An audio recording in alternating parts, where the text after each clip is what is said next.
All right, hello and welcome to the video. And once again, my name is Wade Smith, and I'm trying to get the lighting right for my videos to figure out how much light I need or don't need. And so I'm going to set this down, and I'm in the sun this time, whether previously I was in the shadow. And I want you to be able to see what I'm doing a lot better than my previous video. So I apologize for a few experiments to get this right. There's not enough room to film this inside is one problem. Um, let's see. All right. So you should be able to see me, although I can't see you on the screen because the sun is blinding me. Now, uh, technically there are 15 basic hand strikes that are considered officially part of Isshinryu, although we only actually train full time in 11 hand strikes. But there's 15 basic hand strikes that Grandmaster Shimabuku originally considered as the core system.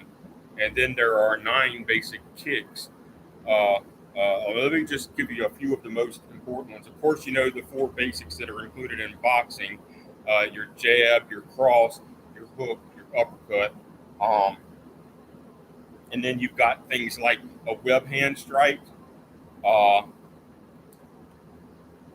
a eye gouge, a ridge hand strike, the traditional karate chop, your palm heel, your elbow strike, your vertical elbow strike from 6 to 12, your horizontal strike from 3 to 9 with your elbow, all sorts of other things that we do as well. But those are the most common. Your hammer fist strike. Let's not forget hammer fist strike because that's part of the 5 swords counterattack combo. And then your back fist. Now, in your basic kicks, you got the front snap kick, which is usually done off the front foot because you're going to be from what we call a cat stance, and you're going to front snap kick, which Royce Gracie is famous for having a very wicked front snap. Although he is a jiu-jitsu expert, obviously, and won the UFC 3 times.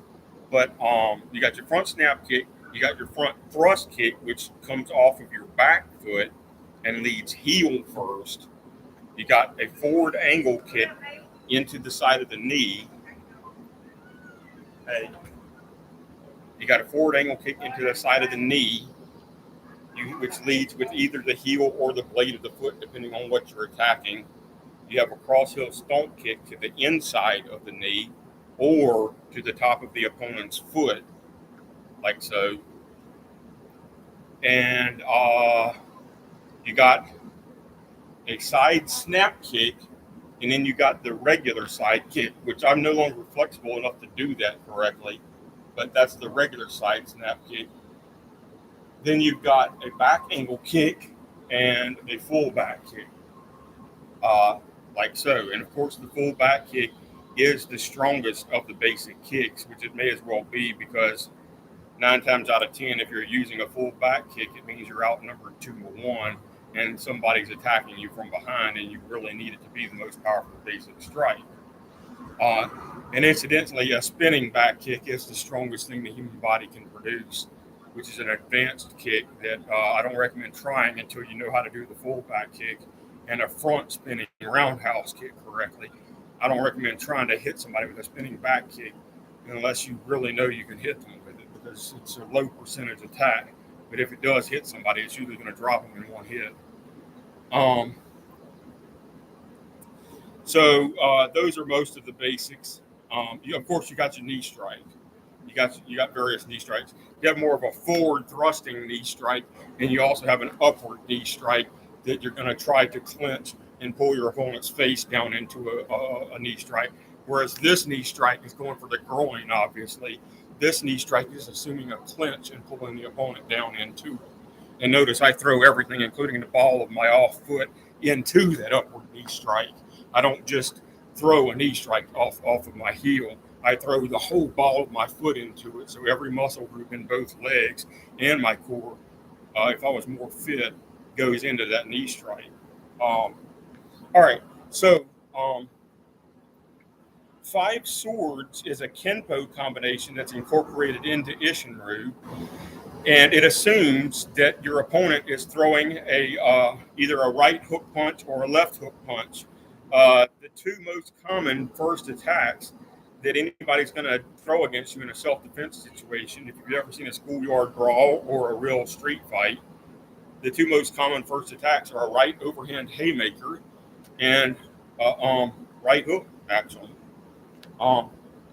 So the five swords combination is adopted from Kenpo karate, and we teach it in Isshinryu starting at white belt level, and we have about 10 different variations from it, but I'm going to teach the first variation, the most important one, first of all. So your opponent attacks with a right hook. You see it coming, and so you're going to step into the hook and double chop block, again, at the radius and ulna right here, or the radius with one chop, and the bicep with the other chop. So you step in and you double chop block. Then you're going to, let's say, either outside chop at the neck or back fist to the jaw here. And then you're going to palm heel to the jaw with the other foot. At the same time, you're reloading your right hand into your hip. You're going to step back and across into a cross stance and uppercut as you spin these feet back into another seisan or guard stance into the body, or you can uppercut to the chin, but most likely into the body of the opponent. So the opponent's going to get hit under the rib cage right here or into the kidney, depending on how their body position. Either you're going to catch them directly in the stomach under the rib cage, or you're going to catch them in the left kidney with this right uppercut that comes from your hip. So it goes all because you've already nailed the shit out of them in the face, because this is an adult video. And then you're going to reload. You're going to step into a cross stance, and you're going to go ahead and grab their arm or the back of their head and pull them into this uppercut. And then you're going to hammer fist on their temples. This ends the fight because they're probably seriously injured by them, especially if there's only one attacker. That's called five swords, and it's taught in Kenpo. Another variation of it is you see the hook punch coming, you automatically chop block and palm heel to the face. You chop block the punch and throw your palm heel to the face instead of double chop blocking. So you've already hit them in the face as you blocked. So every strike can be a block and every block can be a strike. To demonstrate the Sword of Destruction combo, which is a submission combo, I'm not sure which original style of martial arts it comes from, but this is the one that assumes your opponent is starting the fight. Your attacker is starting the fight with a right overhand haymaker. You're going to step into the attack, and you're going to high meat of both bones. You're going to, in Isshinryu, we block with both bones. Not in Shotokan, you block with one bone, which is very stupid. You're going to get hurt.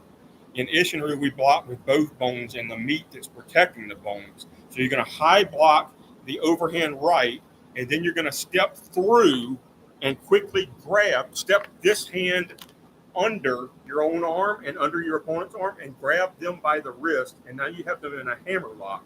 Then you step through twice, and you can bend them over backwards.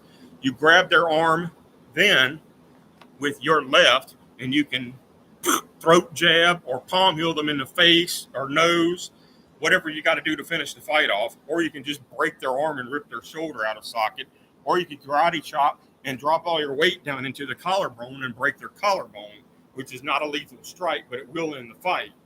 You see, now again, if it's one-on-one, we're using minimum force needed to end the fight. If it's one-on-two, we use what's called instantaneous destructive force on our first attacker. That way we have a chance against the second attacker. So you escalate to whatever force is necessary and no greater. That's the best I can do right now on those combos without a demonstration partner. When I get somebody to agree to help me with this, I'll demonstrate those combos with the demonstration partner. And I do apologize, I'm still experimenting on how much light this computer needs to get the best images. But those are the two that we teach all of the basics. The sensei's, the immediate sensei's own personal kata and Sword of Destruction and five swords to white belts. You got to master all that stuff and be able to do it exactly right every time before you can get a yellow belt. All right. I apologize for the gentleman behind me. I don't want him in my video.